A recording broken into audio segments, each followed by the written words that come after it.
দিয়ে দিচ্ছি। মুগ ডালটাকে হালকা করে ভেজে নিব। কষিয়ে দিয়েছি, লাল লাল করে ভাজা হয়ে গেছে।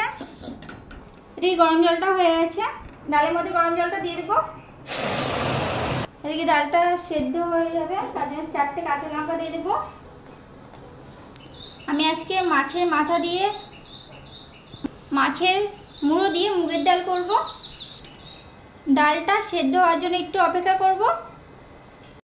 সেদ্ধ হয়ে গেছে, এর মধ্যে দিয়েছি হলুদ আর দিয়েছি পরিমাণ মতন লবণ, দিয়ে একটু নেড়ে নেব।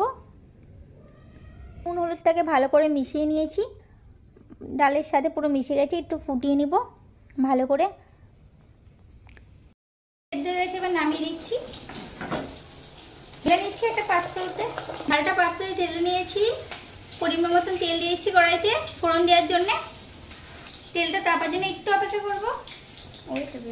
তেলটা তেপে গেছে, এর মধ্যে ফোড়ন দিয়েছি আদা কুচি। আদা কুচি দিলে অন্যরকম টেস্ট হয়।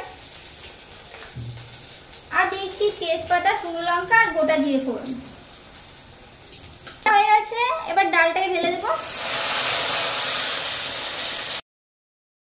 হয়ে গেছে, এর মধ্যে মাছের মুড়ো দিয়েছি, ভেজে রাখা মাছের মুড়ো গুঁড়ো করে নিয়েছি। মাছের মুড়ো দিয়ে দিলাম। মাছের মুড়ো দিয়ে ভালো করে নেড়ে নিচ্ছি। কিছুক্ষণ ফুটিয়ে নেব মাছের মুড়ো দিয়ে 10 মিনিট মতন। কিছুক্ষণ ফুটানো হয়ে গেছে, এর মধ্যে দিয়েছি গোটা জিরে ভেজে রেখেছিলাম, এটা গুঁড়ো করে দিয়ে দিচ্ছি। এটা দিলে প্রচন্ড টেস্ট হয়, আর এই মুগ ডালটা অসাধারণ খেতে হয়। দিয়ে একটু নেড়ে দিচ্ছি। চিনি দিয়েছি, স্বাদ হওয়ার জন্য একটু চিনি দিয়েছি। চিনি দিলে সব তরকারিতে স্বাদ হয়, আর মুগের ডাল তো চিনি দিলে অসাধারণ স্বাদ হয়।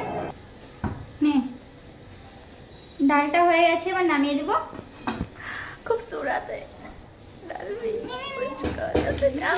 নামিয়ে দিলাম। ডালটা নামিয়ে দিয়েছি, মুগের ডাল মাছের মাথা দিয়ে। কেমন আছে ডালটা? ডালটা খুব সুন্দর হয়েছে। তোমরাও এরকম বাড়িতে ট্রাই করে অবশ্যই চেষ্টা করো। Bye bye. আজকে ভিডিওটা এখানে শেষ করছি, পরবর্তী ভিডিওতে দেখা হচ্ছে।